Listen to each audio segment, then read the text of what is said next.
नमस्कार, स्वागत है आपका अपने चैनल स्टडी फॉर सक्सेस में। दोस्तों, प्रयास आप सबको चैनल के माध्यम से कैसे लग रहे हैं, अपने सुझाव के द्वारा अवश्य सूचित करें। यदि आप सबको चैनल द्वारा दिए गए जानकारी, क्लासेस आप सबको अच्छे लग रहे हों, वीडियो को अधिक से अधिक शेयर करें, लाइक करें। आज इस छोटे से स्लाइड के माध्यम से हम जानने की कोशिश करेंगे गंगा नदी तंत्र पे स्थित पंचप्रयाग के बारे में। पंचप्रयाग जो कि विष्णु प्रयाग, नंद प्रयाग, कर्ण प्रयाग, रुद्र प्रयाग और देव प्रयाग, इन 5 प्रयागों को मिलाकर पंचप्रयाग की संज्ञा दी जाती है। इसके अलावा प्रयागराज, इसके बारे में थोड़ी बहुत ब्रीफ नॉलेज हम जानेंगे। चलिए आज के सेशन को हम प्रारंभ करते हैं। यदि हम प्रयाग की बात करें तो प्रयाग का शाब्दिक अर्थ नदियों का संगम होता है। हिंदी में प्रयाग का मतलब नदियों के संगम से है, जहां 2 या 2 से अधिक नदियां एक साथ मिलती हैं, वहां संगम का निर्माण होता है। ऐसे स्थानों को प्रयाग के नाम से भी जानते हैं। गंगा नदी तंत्र या गंगा रिवर सिस्टम, जो कि गंगा और उसकी सहायक नदियों को मिलाकर गंगा नदी तंत्र के नाम से जाना जाता है। प्रारंभ में देवप्रयाग के पहले गंगा नदी को अलकनंदा नदी के नाम से जानते हैं और देवप्रयाग से इसे गंगा नदी के नाम से जानते हैं। प्रारंभ में इसके मुख्य उद्गम स्थल बद्रीनाथ के समीप स्थित सतोपथ ग्लेशियर से 2 धाराएं विष्णु गंगा और धौली गंगा के एक साथ मिलने पर विष्णु प्रयाग का निर्माण होता है। पंच प्रयागों में से पहला प्रयाग विष्णु प्रयाग, जो कि विष्णु गंगा और धौली गंगा के आके मिलने के बाद इस प्रयाग का निर्माण होता है।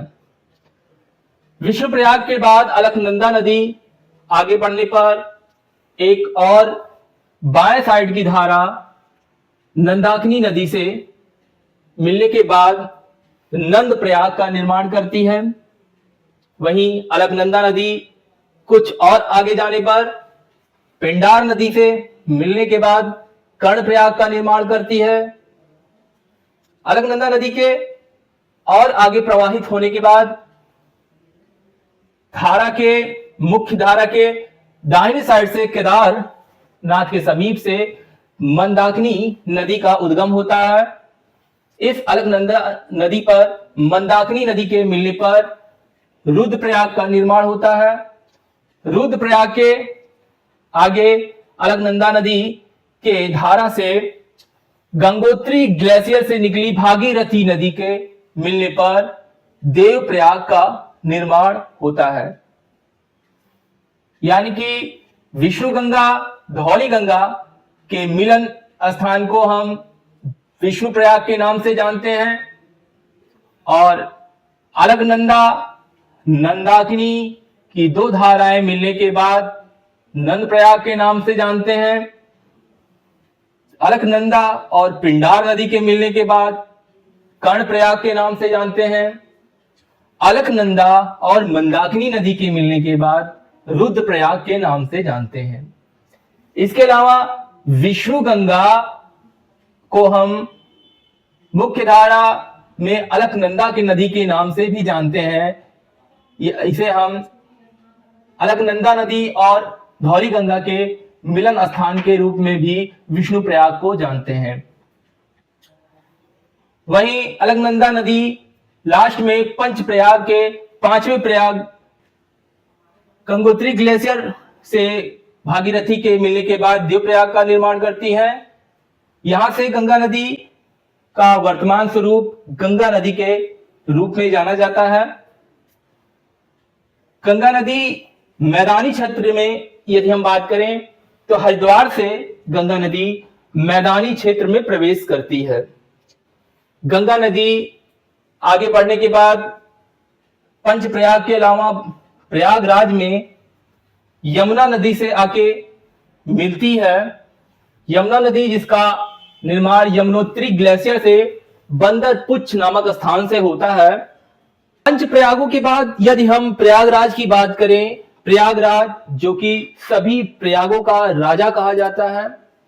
ऐसी मान्यता है कि भगवान सृष्टिकर्ता ब्रह्मा जी ने सृष्टि कार्य पूर्ण होने के बाद प्रथम बार यहां यज्ञ किया था, जिससे प्रयाग का एक शाब्दिक अर्थ प्रथम यज्ञ यानी कि प्रा धन याग से मिलकर बना हुआ है।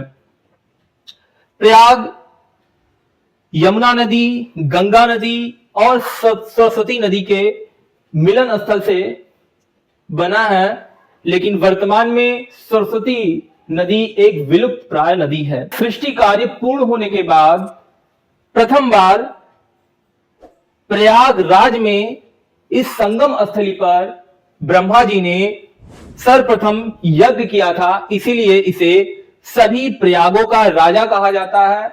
इस छोटे से स्लाइड के द्वारा हमने पंच प्रयाग और प्रयागराज के बारे में कुछ महत्वपूर्ण जानकारियां आप लोगों के बीच रखी। आशा करते हैं आपको ये छोटा सा प्रयास अच्छा लगा होगा। नेक्स्ट क्लासेस में आप लोगों के लिए कुछ बेहतर नई जानकारी के साथ, नए क्लास के साथ फिर मिलते हैं। या चैनल पे नए हो, अधिक से अधिक सब्सक्राइब करें। प्रयास आप सबको अच्छा लगा हो तो वीडियो को लाइक और शेयर करना ना भूलें। जय हिंद, जय भारत।